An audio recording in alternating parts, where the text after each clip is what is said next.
नमस्कार साथियों, आज हम पढ़ने वाले हैं जलियांवाला बाग हत्याकांड। इसके बारे में देखते हैं कि जलियांवाला बाग हत्याकांड क्यों हुआ। साथियों, आपको पता है कि रोलेट एक्ट 1919 में जो पारित हुआ था उसके अंदर क्या था। रोलेट एक्ट का मतलब ये था कि बिना अपील, बिना दलील किए, बिना दलील, बिना अपील ही मुकदमा चलाया जाता था क्रांतिकारियों के ऊपर। क्रांतिकारियों के ऊपर मुकदमा चलाया जाता था बिना दलील, बिना अपील। इसलिए क्या हुआ था कि गांधी जी ने इस कानून को सत्याग्रह सभा बनाकर काला कानून की संज्ञा भी दी थी। ठीक है, इस कानून को बिना दलील, बिना अपील की संज्ञा भी संज्ञा दी गई थी। आपसे पूछा जाए कि वह कौन सा कानून है जिसमें बिना अपील और बिना दलील से ही, बिना मुकदमा चलाए ही क्रांतिकारियों को जेल में बंद किया जाता था, तो वो है रोलेट एक्ट। गांधी जी ने इसे काला कानून कहा था। ये एक साधारण जानकारी है। तो डॉक्टर सत्यपाल वह कीचलू ये दो क्रांतिकारी थे। डॉक्टर सत्यपाल व कीचलू ये दो क्रांतिकारी थे। इन क्रांतिकारियों को क्या किया था कि जेल में बंद कर दिया था, क्योंकि ये क्रांतिकारी थे और इस कानून के तहत जेल में बंद कर दिया था। साथियों, तो होता क्या है कि जेल में बंद करने के बाद में भारतीय लोगों ने 13 अप्रैल 1919 के दिन अमृतसर के अंदर जो जलियांवाला बाग है, अमृतसर के अंदर जो जलियांवाला बाग है, उसके अंदर बहुत सारे लोग क्या होते हैं, इकट्ठा होते हैं इसके विरोध प्रदर्शन में।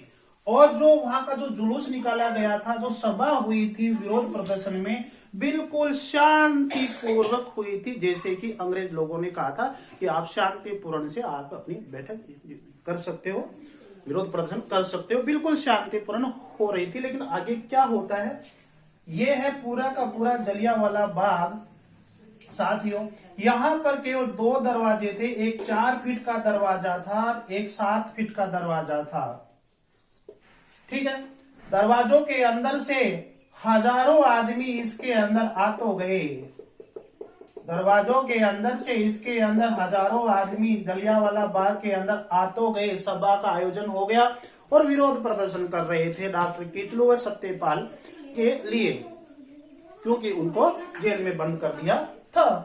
अब क्या होता है कि अंग्रेज लोगों ने अपनी चालबाजी से इस गेट को तो क्या कर दिया, बंद कर दिया।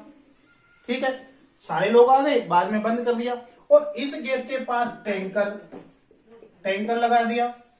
अब बताओ कि लोग कैसे इसको बंद कर दिया, यहाँ टैंकर लगा दिया तो बंद हो गया। अब जाए तो कैसे जाए, जान बचाने के लिए। अब साथियों, क्या होता है कि शांतिपूर्वक सभा का आयोजन किया जा रहा था, तो यहां पर 2 डायर थे। आप जनरल ये याद रखिए, कंफ्यूज मत होना। एक है माइकल ओ जनरल, एक माइकल ओ जनरल है, दूसरा जनरल डायर है। एक माइकल है और एक डायर है। माइकल ओ जनरल एक, दूसरा जनरल डायर। तो सॉरी, जनरल डायर यहां पे था। जनरल डायर फौज लेकर यहां पर उपस्थित था, पहले से ही था यहां पर। ठीक है, और माइकल और जनरल डायर ये इनका बड़ा सेनापति था उस समय। तो ये, और इस व्यक्ति ने, माइकल और जनरल डायर ने पहले ही बोल दिया था कि आप चाहे शांतिपूर्ण सभा का आयोजन हो, चाहे कैसे भी हो, लेकिन आपको जब मैं इशारा करूं तो आप गोली चला देना। ठीक, तो यहां पर हजारों लोगों के ऊपर गोली चलाने का काम किसने किया, जनरल डायर ने गोली चलाने का आदेश दे दिया फौजियों को। तो आदेश जनरल डायर ने दिया यहां पर, लेकिन ऊपर से आदेश किसका हुआ, माइकल और जनरल का। तो दोनों ही दोषी है। ये आदेश नहीं देता तो ये गोली नहीं चलाता। ठीक है, तो दोनों ही दोषी हैं। अब यहां पे क्या होता है कि लोगों का मानना है कि यहां पर कम से कम 1000 लोग मारे गए थे। हजारों लोग मारे गए थे, यानी कि शांत हो गए थे, शहीद हो गए थे अपने देशभक्ति के लिए, बलिदान हो गए थे।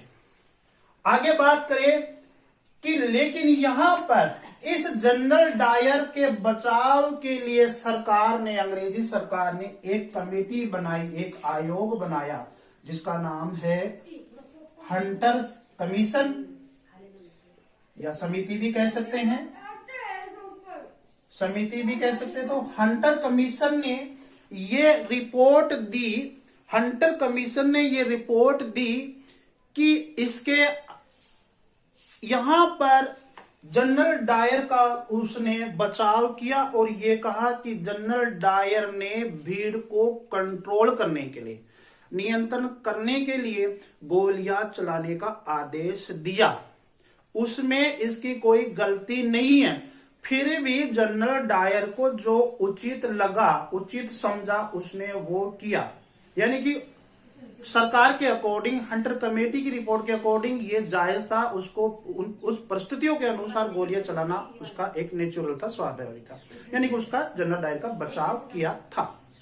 लेकिन सरकार ने हंटर कमीशन की रिपोर्ट आने से पहले ही उसका एक बचाव कर दिया था। वो बचाव क्या था साथियों? तो एक बिल था इंडेमिनिटी बिल,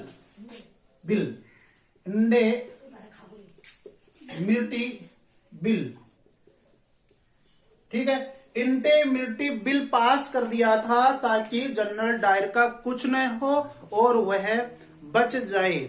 उसने काम तो कर दिया, क्रांतिकारियों को मार दिया, बलिदान कर दिया, लेकिन अब उसको बचाया कैसा जाए? तो हंटर कमेटी की रिपोर्ट से पहले सरकार ने इंडेमिनिटी बिल पास किया, उसको बचाया। उसके बाद में हंटर कमेटी की रिपोर्ट भी वही आई कि उसने जो काम किया, वो परिस्थितियों में काम किया, वो जायज था, उचित था, तो बचाव हो गया सरकार की ओर से और कमेटी की ओर से भी।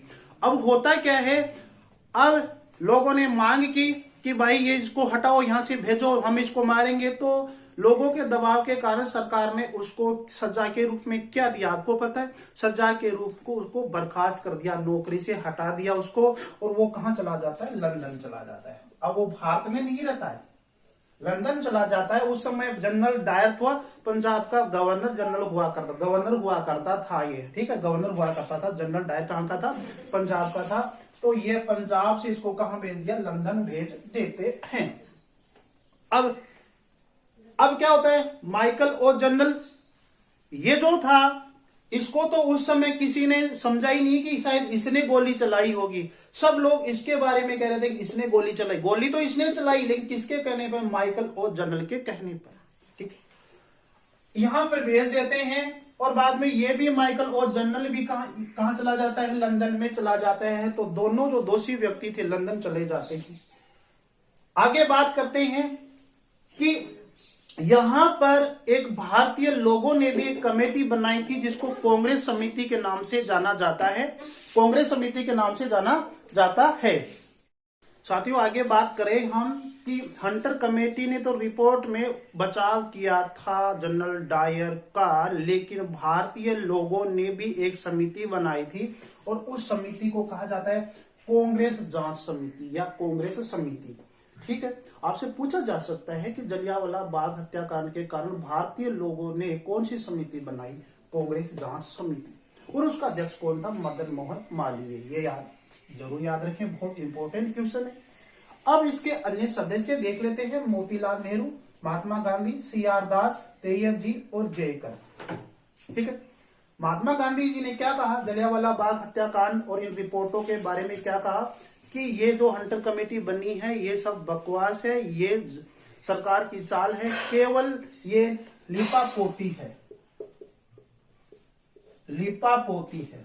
मतलब उस जनरल डायर को बचाने का काम किया जा रहा है, ये लिपापोती। तो हंटर कमेटी की सिफारिश जो रिपोर्ट थी उसको लिपापोती कहने वाले कौन थे? हमारे महात्मा गांधी जी थे, राष्ट्रीय पिता थे। तो ये कमेटी बनी थी। अब मैं आपको एक और बताना चाहूं कि जब वो जलियांवाला बाग हत्याकांड हो रहा था, दोनों दरवाजे बंद कर दिए गए थे, एक टैंक के द्वारा एक का दरवाजा बंद कर दिया गया था और जनरल डायर ने गोलियां जब चलाई थी बहुत सारे लोग मारे गए थे। अब उस हंटर कमेटी ने क्या कहा कि नहीं, आप झूठा कह रहे हो, 1000 लोग नहीं मारे गए, इसमें 1000-1200 लोग नहीं मारे गए, इसमें मात्र 379 लोग ही मारे गए हैं, जबकि 1200 लोग तो घायल हुए हैं, अपने इधर उधर जान बचाने के कारण घायल हो गए, जबकि मारे कितने गए? 379 लोग ही मात्र। लेकिन भारतीयों ने कहा कि नहीं नहीं, 1000-1200 लोग मारे गए हैं। तो हंटर कमेटी ने देखो ये इतनी संख्या ही बताई थी, ये भी आप जरूर याद रखें। अब मैं ये कहना चाहूंगा कि यहां पर एक कुआं था, यहां पर जलियांवाला बाग के अंदर एक कुआं था, वो ठीक है, सूखा कुआं था। तो अब लोग अपनी जान बचाने के लिए सोचा कि भाई गोली से मरेंगे तो क्यों ना इस कुएं में कूद जाए, अपनी जान बचा ले। तो लोग इसके अंदर कूदते गए, हर लोग कूदते गए, कुआं ही भर गया, लोग मर गए। इस तरह से भी लोग मर जाते हैं। बहुत सारे हत्याकांड हुआ था जो दयनीय था, देखा ही नहीं जाता था। अगर आज होता तो ऐसा, तो सोचो, हम नहीं चाहते कि ऐसा कभी हो। तो ये उनका ये था। तो ये कांग्रेस समिति बनी थी। और ध्यान दो, रविंद्रनाथ टैगोर को अंग्रेजों ने सर की उपाधि दे रखी थी। रविंद्रनाथ टैगोर को अंग्रेजों ने सर की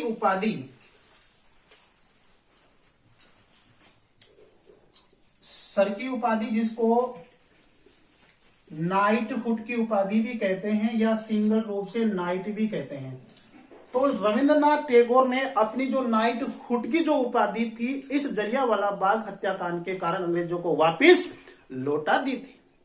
और एक जो गवर्नर जनरल हुआ करता था, जो वायसराय हुआ करता था भारत के अंदर, तो उसमें एक कार्यकारिणी परिषद के अंदर एक भारतीय सदस्य था, उसने भी त्याग पत्र दे दिया था। और उसका क्या नाम था कि उसका नाम था शंकर नायर ने क्या किया था? त्याग पत्र दे दिया। आपसे पूछा जा सकता है कि गवर्नर जनरल की कार्यकारिणी परिषद के अंदर जो सदस्य था भारतीय, उसने जलियांवाला बाग हत्याकांड के कारण क्या कर दिया था? त्याग पत्र दे दिया था। जबकि रविंद्रनाथ टैगोर ने अपनी उपाधि, नाइटहुड की उपाधि लौटा दी थी।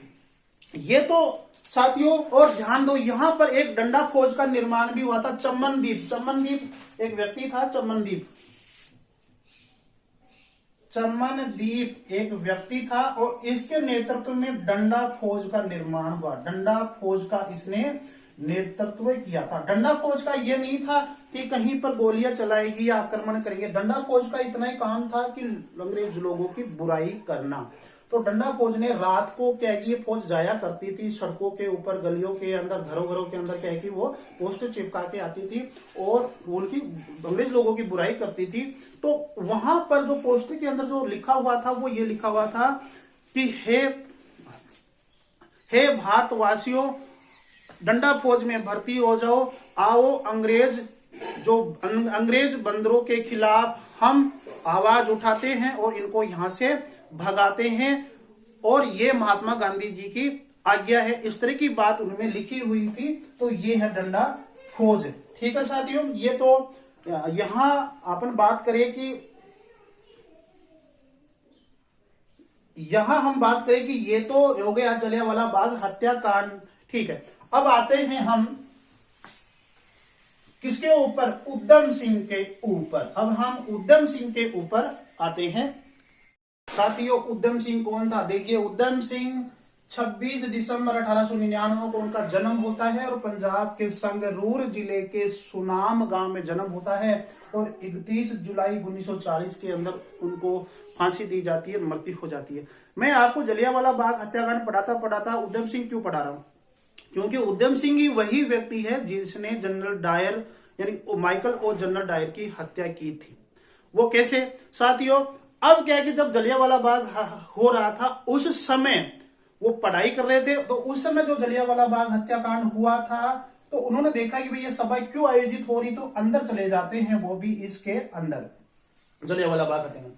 लेकिन जैसे ही वहां पे गोलियां चली तो वो भागे नहीं। और जो लोग थे यहाँ पर, जो मर रहे थे, जो तड़प रहे थे, उनको पानी पिलाने का काम किया था। पानी पिलाने का काम किया था कौन? उधम सिंह ने पानी पिलाने का काम किया था। इन लोगों की जान बचाई थी साथियों। अब क्या होता है कि ये जो जलियांवाला बाग हत्याकांड जब हो जाता है तो उधम सिंह को यहां दर्द होता है, या सीने में दर्द होता है, और उसने ये कसम खाई कि जब तक मैं इन जलियांवाला हत्याकांड के जो दोषी हैं, इन लोगों को जो मारे हैं, वो जो दोषी है उनको जब तक नहीं मारूंगा, जब तक खत्म नहीं कर दूंगा, तो मेरी मां का दूध नहीं पिया मैंने। तो साथियों आगे क्या होता है, ये कसम खाती है। उसके बाद में वो क्रांतिकारी गतिविधियों के अंदर भी शामिल होते हैं और कुछ पैसा जुटाने के लिए नौकरी भी करते हैं। तो साथियों 1913 के अंदर जो गदर पार्टी की स्थापना हुई थी अमेरिका के सैन फ्रांसिस्को में, सैन फ्रांसिस्को जो क्षेत्र जो है नगर, वहां पर गदर पार्टी की स्थापना हुई थी और ज्यादा इसमें सिख समुदाय के लोग ही थे, क्रांतिकारी थे। वहां जाकर ये क्या हो जाते हैं, उसमें सम्मिलित हो जाते हैं। तो 1913 के अंदर गदर पार्टी की स्थापना होती है। 1924 के अंदर गदर पार्टी के अंदर ये शामिल होते हैं। कौन? उधम सिंह बदला लेने के लिए शामिल होते हैं। फिर यहां पर आजाद भगत सिंह भी थे। तो 1927 तक वे क्या थे, इसमें शामिल यही रहे। उसके बाद में वो भारत आ रहे थे। एक बार कहां आ रहे थे? भारत में आ रहे थे। तो गोला बारूद और बंदूक पिस्तौल लेकर ये भारत आ रहे थे, क्योंकि वो तो उनका तो लक्ष्य क्या था, जनरल डायर को मारना था ना, उसको खत्म करना था। तो उनके पास एक बंदूक थी, राइफल थी, है ना। तो वो भारत आ रहे थे। तो भारत आते आते इनके चेक कर लिया गया, पुलिस के द्वारा चेक कर लिया गया। तो इनको जेल में बंद कर दिया गया, जेल में बंद कर दिया गया था। ठीक है। तो जेल में बंद करने के बाद में ये 1931 के अंदर रिहा हुए, यानी 4 साल तक उधम सिंह क्या हुआ, जेल में ही बंद रहा। जेल में बंद होने के बाद में उन्होंने कसम खाई दोबारा से कि नहीं, अब तो मैं मार के ही रहूंगा। तो साथियों भारत से फिर वो पंजाब से फिर कश्मीर होते हुए जर्मनी गए, और जर्मनी से फिर कहां चले जाते हैं, 1934 के अंदर, याद रखना 1934 के अंदर लंदन जाते हैं। 1934 के अंदर लंदन जाते हैं। लंदन में जाने के बाद में उनको पता लगता है कि क्या पता लगता है, उनको पता लगता है कि 24 जुलाई 1927 के दिन जनरल डायर की तो बीमारी के कारण हत्या ही हो गई। अब मैं किसको मारूं भाई, जो लक्ष्य के लिए वहां पे गए थे। तो 24 जुलाई 1927 के दिन जनरल डायर की तो मृत्यु हो गई थी, मैं किसको मारूं। वहां पर 2 व्यक्तियों को वो टपकाने के लिए गया था, उधम सिंह मारने के लिए गया था। तो एक तो भगवान ने उसको वैसे ही शांत कर दिया, मार दिया, वो है जनरल डायर। वो जनरल डायर जिसने जलियांवाला बाग हत्याकांड के अंदर गोलियां चलाई थी, ये बहुत सारी गोलियां चलाई थी जिसके इशारे पर मारे गए थे, वो जनरल डायर तो 24 जुलाई 1927 के दिन मारा गया था। फिर उसने देखा कि ये तो मर गया, अब मेरा लक्ष्य उस व्यक्ति को टारगेट करना है जिसने जनरल डायर को कहा कि तुम जलियांवाला बाग हत्याकांड के अंदर गोलियां चला दो। वो कौन था? वो है माइकल और general Dyer, Michael O general, इसको माइकल और जनरल कहते हैं। जनरल डायर तो ये है, इसको माइकल और जनरल कहते हैं। ये दोनों व्यक्ति अलग अलग है। ठीक है। अब क्या हुआ कि वहीं काफी दिनों तक वो रहते हैं, वहां पर दोस्ती भी करते हैं, कॉलेज के छात्र छात्राओं से भी दोस्ती करते हैं। वहां पर उन्होंने कुछ प्यार मोहब्बत वाला चक्कर भी चलाते हैं। तो वो काफी सारी बात है साथियों। आगे मैं सीधी सी बताऊं कि अब वो जो एक जो व्यक्ति बच गया माइकल और जनरल डायर, उसको मारने के लिए उसने क्या योजना बनाई कि उसके पास छोटी सी बंदूक थी। होता क्या है साथियों कि 13 मार्च 1940 के दिन, 13 मार्च 1940 के दिन क्या हुआ कि एक सभा का आयोजन हो रहा था। यहां पर सभा का आयोजन हो रहा था लंदन के अंदर।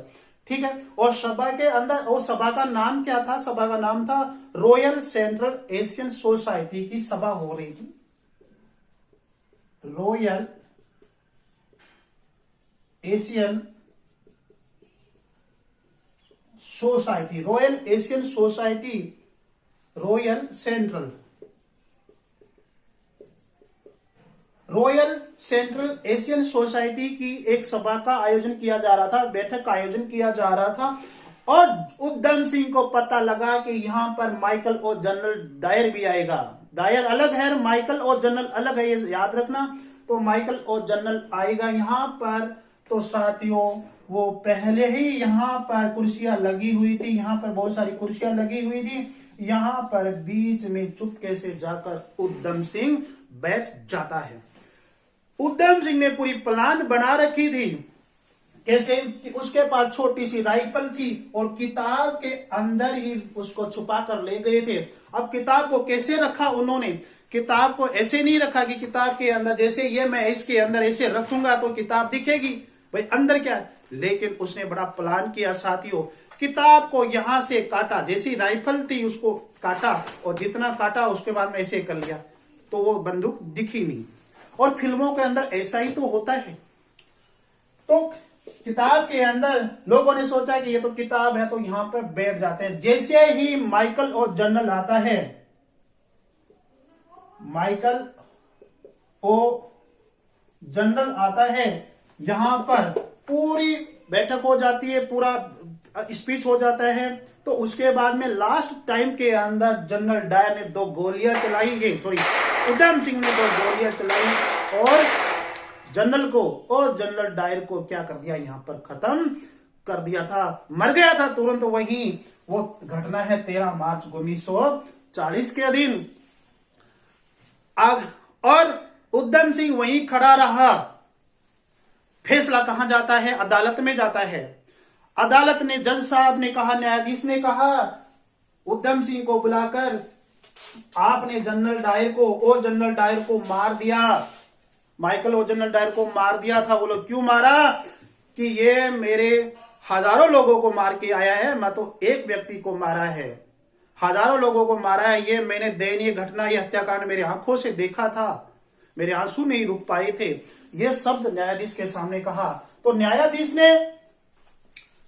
न्यायाधीश जो अदालत थी वो 4 जून 1940 के दिन उसको दोषी माना था कि इसने कानून हाथ में लिया है, ये दोषी है। उधम सिंह क्या है? दोषी है। तो 4 जून 1940 को उसको दोषी माना गया था।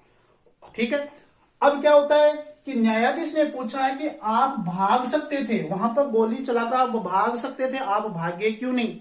और भागकर आप अपने इंडिया में जा सकते थे, वहां पर हजारों क्रांतिकारी वहां पर आप बना सकते थे, मोटिवेट कर सकते थे। लेकिन ये कहा कि नहीं, हमारे हिंदुस्तान के अंदर पीठ दिखाना हमारा काम नहीं है।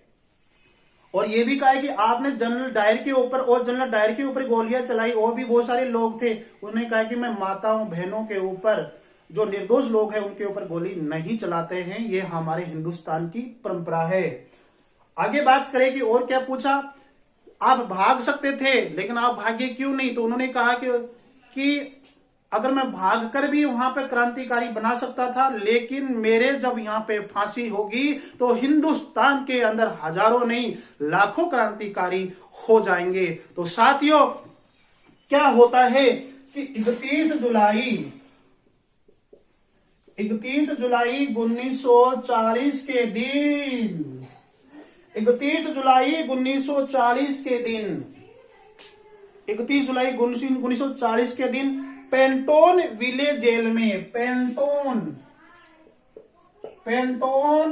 विले, ये याद रखना, पेंटोन विले जेल में, पेंटोन विले जेल के अंदर, पेंटोन विले जेल के अंदर उधम सिंह को फांसी दी जाती है।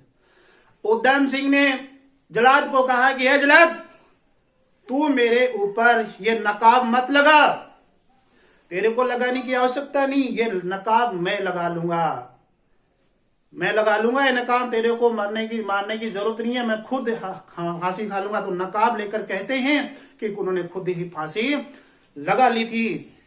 साथियों तो ये है उधम सिंह जिसने जलियांवाला बाग हत्याकांड का जो निर्दोषी व्यक्ति था उनको सजा दी थी, उनको मारा था साथियों। तो आप इसको जरूर याद रखें। और ये भी याद रखें कि जो जनरल डायर को वहां पे मारा, जो जनरल ओ डायर था उसको वहां पे मारा था, तो वो वहां पे एक बैठक हो रही थी, रॉयल सेंट्रल एशियन सोसाइटी, ये मैंने आपको बता दिया। लेकिन जो एक वो जो हॉल था, उस बैठक का जो हॉल था, उस हॉल का क्या नाम था? उसका नाम था कोस्टन हॉल। कोस्टन हॉल क्या नाम था? कोस्टन हॉल उसका नाम था, कोस्टन हॉल नाम था। ये आप जरूर याद रखें। तो साथियों ये उधम सिंह है जिसने जलियांवाला बाग हत्याकांड के जो दोषी थे उनको मारा। साथियों 31 जुलाई 1974 के दिन, 31 जुलाई 1940 के दिन पेंटोन विलेज जेल के अंदर उनको फांसी दी जाती है। तो 31 जुलाई उनकी जो एक तरह से जो तिथि थी, जो उनकी मृत्यु की फांसी की जो तिथि थी, पुण्य तिथि थी वो, तो उसी दिन 31 जुलाई 1974 के दिन ब्रिटेन के लोगों ने, अंग्रेजी सरकार ने भारतवासियों को उनका जो अवशेष थे, उनके जो फूल थे, डेड बॉडी के जो फूल थे, वो 31 जुलाई 1974 के दिन भारत भेजे थे। ठीक है। और उसी नदी के अंदर वहीं बहाया जहां पर राजगुरु, भक्त गुरु, राजगुरु और भगत सिंह, इनकी जो फूलों को विसर्जित किया गया था, वहीं उनको विसर्जित किया गया था। तो आप ये भी याद रखिए जरूर।